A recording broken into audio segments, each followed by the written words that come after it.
बिस्मिल्लाहिर्रहमानिर्रहीम। आज मैं जिस टॉपिक पे दोस्तों से बात करना चाहता हूँ वो ये है कि जब एक स्टूडेंट यूनिवर्सिटी में जाता है या वो लेट्स से फर्स्ट सेमेस्टर में भी है और इवन सेकंड सेमेस्टर में भी है, तो उसको अपने यूनिवर्सिटी की तालीम है उसका आगाज़ कैसे करना चाहिए। यानी एक तो होता है कि जो क्लास में आपको पढ़ाया जाता है वो तो ठीक है, वो तो आपको उस्ताद ही पढ़ाएंगे, लेकिन बाकी जो है वो आप पहले दिन जाते हैं तो हर यूनिवर्सिटी जो है वो अपने जो स्टूडेंट्स को ओरिएंटेशन करवाती है और उसके बीच में उनको कुछ चीज़ें बताई जाती हैं। तो मैं भी उसी सिलसिले में चंद बातें बताना चाहता हूँ ताकि आप एक ऑर्गेनाइज स्टडी करें, ना कि आप एक हैप्पैज़र्ड स्टडी करें। तो सबसे पहले तो जहाँ जहाँ पे भी मैं रहा हूँ 1978 से लेकर तो 2018 तक, तो हम अपने जो स्टूडेंट्स थे, अपना जो डिपार्टमेंट था उसके अंदर ये ओरिएंटेशन कराते थे और वो तकरीबन सारा दिन की होती थी जिसमें उनको मुख्तलिफ़ चीज़ें जो है बताई जाती थी और आखिर पे मैं भी उनको कुछ ना कुछ जो है वो बताता था। तो सबसे पहली बात यह है कि आपने एक बहुत बड़ी फ़ाइल या फ़ोल्डर जो है वो लेना है और उसके बीच में कम से कम आप जो कि तकरीबन गत्ते की हो, पेपर बैग जिसको कहते हैं, और उसके बीच में जो बड़ी बड़े साइज़ की जो फाइल होती है और उसके बीच में आपने कम से कम भी 8 से 10 जो है सेपरेटर लेने हैं। ठीक है।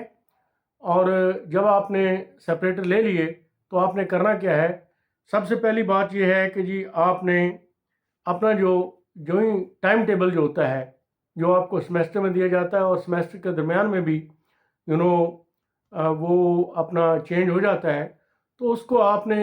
आके उस फोल्डर के अंदर जो है एक जो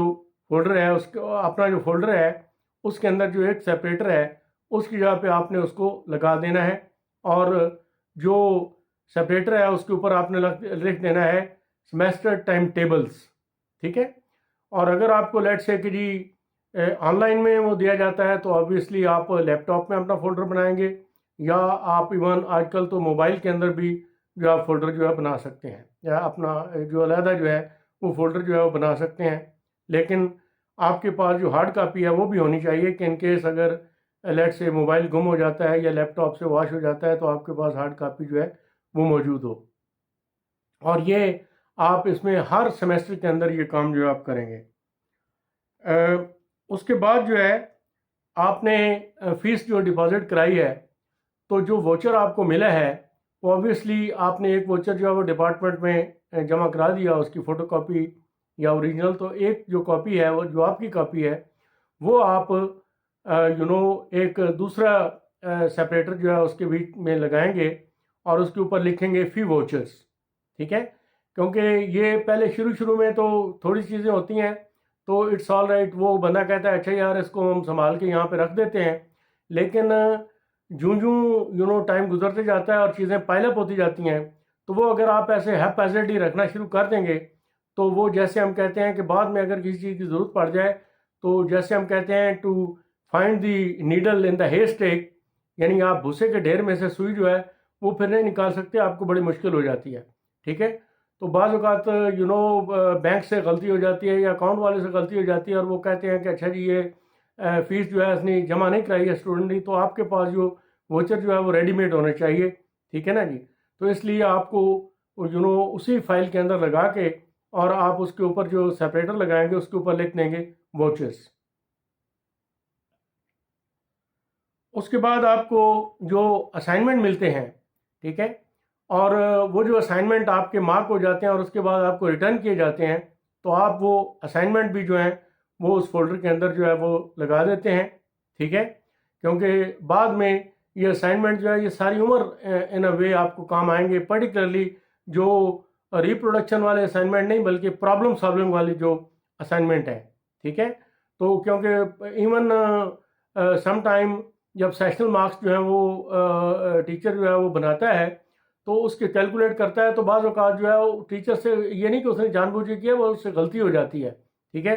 तो आप जब देखते हैं तो आप कहते हैं कि नहीं सर मेरे तो ये इतने मार्क्स है, तो वो आप कहेगा अच्छा ठीक है अपना असाइनमेंट जो है वो ले आओ, ठीक है ना जी। तो फिर आप उसको असाइनमेंट जो है वो दिखा देते हैं कि सर देखें ये तो आपने 10 आउट ऑफ 10 या 9 आउट ऑफ 10 दिए थे, लेकिन इधर मेरे लगे हुए हैं जो वो 2 हैं या समथिंग ऑफ दैट सॉर्ट, तो वो गलती हो जाती है। तो इसलिए वो भी आप संभाल के रखें।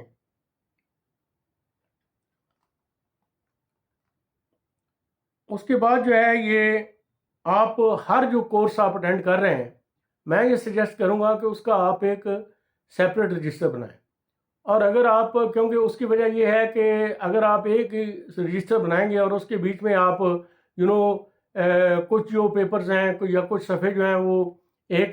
सब्जेक्ट को दे देते हैं, कोर्स को दे देते हैं, कुछ दूसरे को दे देते हैं, कुछ तीसरे को दे देते हैं, और अगर लेट से कि जी उसमें से वो ओवरफ्लो हो जाता है तो फिर आप जंप करते हैं और फिर मतलब है गड़बड़ होती है, कोई चीज़ उसी कोर्स की कहीं लिखी होती है, कोई किसी कहीं लिखी होती है। तो इसलिए मैं कहूँगा कि जी आप हर कोर्स जो है उसका एक सेपरेट रजिस्टर बनाएं, बेशक वो छोटा रजिस्टर हो, ठीक है, ताकि आपको पता हो। और रोज़ाना जो है वो एक सब्जेक्ट की जो है वो या एक कोर्स की रोज़ाना तो क्लास नहीं होती है, ठीक है ना जी। तो क्योंकि प्रैक्टिकल भी होते हैं, 3 जो पीरियड हैं वो तो प्रैक्टिकल में निकल जाते हैं, और उसके बाद जो है वो जो बाकी जो थ्योरी की क्लासेस होती हैं वो तो कम होती हैं। और उसके अंदर आपने ये जो रजिस्टर हैं इसके बीच में देखें जो स्लाइड्स होती हैं वो अमूमन जो टीचर्स जो हैं वो लैपटॉप पे बनाते हैं, वो आपको दिखा देते हैं, ठीक है ना जी, उसके ऊपर। तो वहाँ पे और वो आपको बाद में दे भी देते हैं, आपका जो सेंट्रल जो आपका जो आईडी वगैरह बना हुआ है तो वहाँ पे भी वो पोस्ट कर देते हैं, ठीक है ना। लेकिन वहाँ पे जो आपने लिखना क्या है, जो टीचर मुंह से बोलता है। देखिए हम लोग, हमारा असल में जो स्टूडेंट का मसला है वो ये है कि जी वो कहते हैं सर ये तो आपने कवर ही नहीं किया, क्योंकि वो या स्लाइडें देखते हैं या किताब देखते हैं। तो भाई जो वो बोल रहा है वो भी तो उसने कवर किया है ना, वो भी उसने पढ़ाना है। और जो वो ज़बानी बोल रहा है, ख़ास तौर पे वो सेंट्रल नुक्ते जो है वो आप लिखें, जो अब टीचर ने आपको एक चीज़ के ऊपर एम्फेसाइज किया है उसको भी आप लिखें। और जो उसने कोई आपको एग्जाम्पल दिए हैं, ख़ास तौर पे जो प्रैक्टिकल एग्जाम्पल दिए हैं, क्योंकि टीचर जो है वो उसको सिर्फ किताब का नहीं पता होता, उसने और भी खुद भी बहुत ज़्यादा पढ़ा होता है, आपसे ज़्यादा पढ़ा होता है, आपसे बहुत ज़्यादा काम किए होते हैं, प्रैक्टिकल काम किए होते हैं, तो आपको वो चीज़ें बताता रहता है। तो ये चीज़ें जो है बाद में आपको इंटरव्यूज़ में और ये जो क्वालिटी कंट्रोल की जो बॉडीज़ आती हैं लाइक पीसी और ये लॉ काउंसिल और इस तरह करके जो एमबीए की हैं या दूसरी जो सॉफ्टवेयर की हैं, इस तरीके से जो आती हैं, तो वहाँ पे भी ये चीज़ें जो है आपको काम आती हैं। तो इसलिए वो चीज़ें जो हैं वो आप उसके अंदर ज़रूर लिखें। और वो जिनको आप नोट्स कहते हैं, नोट्स में आप पॉइंट्स जो हैं वो लिखते रहते हैं। और इसलिए तो एम्फेसिस ये है कि जी आप मैं ये सजेस्ट करूँगा कि हर जो कोर्स है उसका एक आप सेपरेट रजिस्टर बनाएं। उसके बाद आपको जो क्विज़ेस दिए जाते हैं, तो जो क्विज़ेस जो हैं जब मार्क हो जाते हैं वो आपको रिटर्न कर दिए जाते हैं, तो वो भी आप उस फोल्डर के अंदर लगा दें और ऊपर सेपरेट के ऊपर लिख दें कि जी क्विज़ेस, क्योंकि वो जो असाइनमेंट में जो बात मैंने की है वो क्विज़ेस के ऊपर भी जो है वो एप्लीकेबल है। उसके बाद आप एक जो सेपरेटर जो है वो बनाते हैं कि जिसके अंदर जनरल नोटिस आपको दिए जाते हैं। लेट्स से कि जी फी नोटिस दिया जाता है, या सेमेस्टर के अंदर जो पहले शुरू में रजिस्ट्रेशन करानी होती है उसका नोटिस आपको दिया जाता है, या कोई और इंस्ट्रक्शन है, डेट शीट है आपकी फॉर एग्जांपल, वो आपको होती है। तो वो चीज़ जो है वो भी आप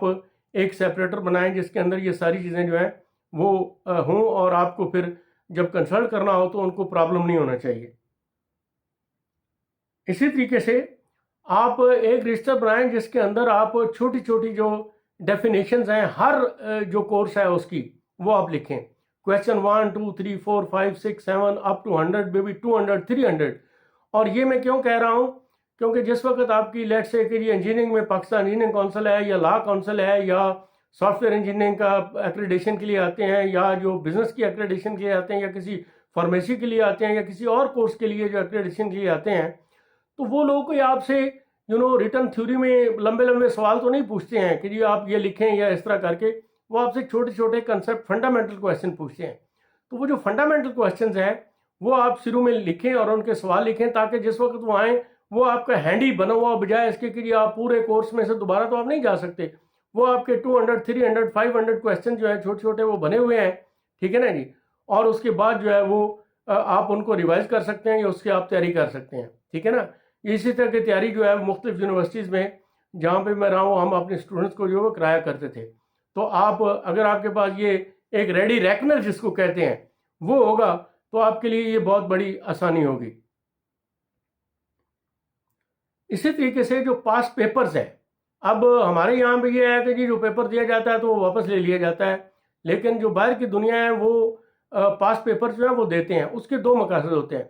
एक तो ये है कि जी वो स्टूडेंट जो है उसको पता होना चाहिए कि जी ये जो टीचर है ये इसका पैटर्न क्या है, ठीक है। दूसरा जो सबसे बड़ी इंपॉर्टेंट चीज़ है वो ये है कि जो हमारे मुल्क में नहीं लेकिन बाहर के मुल्क, हमारे मुल्क में भी आते हैं, कुछ जो इंडस्ट्री वाले हैं वो यूनिवर्सिटियों का विजिट करते हैं और वो कहते हैं कि जी अच्छा हम ये जो जॉब है इसके लिए इंटरव्यू कर रहे हैं। तो उस दिन वो जो इंटरव्यू करते हैं तो वो आप देखते हैं अच्छा जी आपने ये चीज़ पढ़ी हुई है, तो आपने चूँकि जॉब सीख करनी होता है आप कहते हैं हाँ जी पढ़ी हुई है, ठीक है। अच्छा करिकुलम वो इसलिए नहीं देखते, वो देखते हैं, वो कहते हैं जी करिकुलम में या प्रोग्राम में तो ये सारी चीज़ें रिफ्लेक्ट कर देते हैं।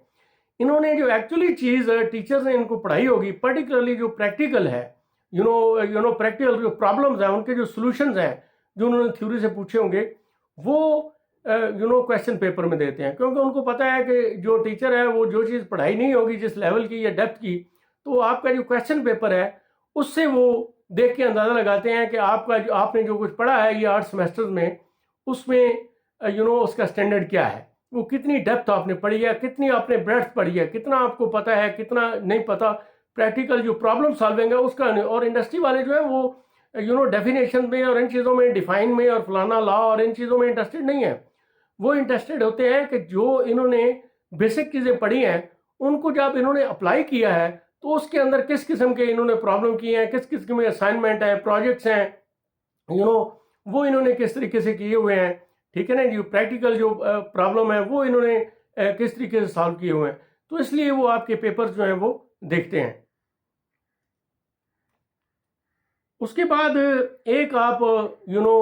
क्लियर बैग रखें। ये जो प्लास्टिक के होते हैं जो अमूमन हम कह देते हैं यार एक फोल्डर देना, वो जो क्लियर बैग वाला प्लास्टिक का जो होता है उसके अंदर आप अपना जो CNIC है, अपना जो पासपोर्ट है, अपनी जो चेक बुक है, आपका जो लाइब्रेरी कार्ड है, आपका जो यूनिवर्सिटी का जो कार्ड है जो आप दिखाते हैं, सिक्योरिटी कार्ड जब आप एंटर होते हैं, ये सारी चीज़ें जो है उसके अंदर रखें, बजाय इसके कि कोई किधर पड़ी हुई है कोई किधर पड़ी हुई है। और जो सुबह जब जाना होता है तो आपको पता ही नहीं होता कि यार वो चीज़ जो है मैंने ढूंढी थी, पता नहीं वो कहाँ पे अलमारी में रख दी है या बेड पे रख दी है या सराहने के नीचे रख दी है या इस तरीके से करके। तो अगर आपका ये फोल्डर के अंदर पड़ा होगा तो आप स्ट्रेट पे उस फोल्डर से उसको निकालेंगे और जो चीज़ आपको चाहिए होगी वो आप उसमें से निकाल लेंगे। तो ये फोल्डर जो है ये भी आप उसमें मेंटेन करें। तो ये जो सेमेस्टर वाइज जो एक आखिरी जो चीज़ है वो है कि जो सेमेस्टर वाइज जो आपको रिजल्ट मिलते हैं, जो आपको DMC या सर्टिफिकेट जो है वो मिलते हैं, वो डिपार्टमेंट ही दे देता है, ठीक है ना जी। तो वो भी आप हर सेमेस्टर के अंदर देखें और फिर अपना जो कैलकुलेट करें और उसके बाद करेक्शन करवाएं। ये नहीं होता कि जी आप पहले सेमेस्टर में सोए रहे, दूसरे में सोए रहे, तीसरे में सोए रहे और चौथे में जाके आपने बताया कि सर मेरा तो जो पहले सेमेस्टर वाला था ना वो GPA जो था वो गलत था, या जो दूसरे सेमेस्टर में या तीसरे सेमेस्टर में था। आप वो चेक करें जो उससे उन्होंने वो दिया है आपको। उसके बाद मैंने कल जो वीडियो थी उसके अंदर आपको बताया था कैसे कैलकुलेट करते हैं, या जो भी आपकी यूनिवर्सिटी के अंदर निज़ाम है उस लिहाज से, और आप उसी वक्त उस क्यूरी को हल करवाएं, ठीक है ना जी। उसी वक्त क्यूरी को हल करवाएंगे तो वो पेंडिंग नहीं होगी। आप जाके 8वें सेमेस्टर में आप कहेंगे कि जी अच्छा ये हो गया तो वो हो गया, तो फिर बड़ा मुश्किल होता है सारी चीज़ें जो है वो एकदम डिग करने का। तो वो जो DMCs हैं या जो सर्टिफिकेट्स हैं जो आपको दिए जाते हैं, हर सेमेस्टर का रिजल्ट है वो भी आप इसके अंदर जो लगाएं। इसके अलावा जो आपके मैट्रिक सर्टिफिकेट है, FSC सर्टिफिकेट है, जिसको आप क्रेडेंशियल कहते हैं, आपका डोमिसाइल है, जो आपके इंटरव्यू में लेके जाना है, वो भी आप उसी एक अलहदा जो है मतलब उसको एक फोल्डर में लगाएं उसके अंदर, या आप क्लियर बैग में भी इनको रखें, क्योंकि इनके अंदर आप इन चीज़ों के अंदर आप सुराख नहीं कर सकते, ठीक है ना जी। तो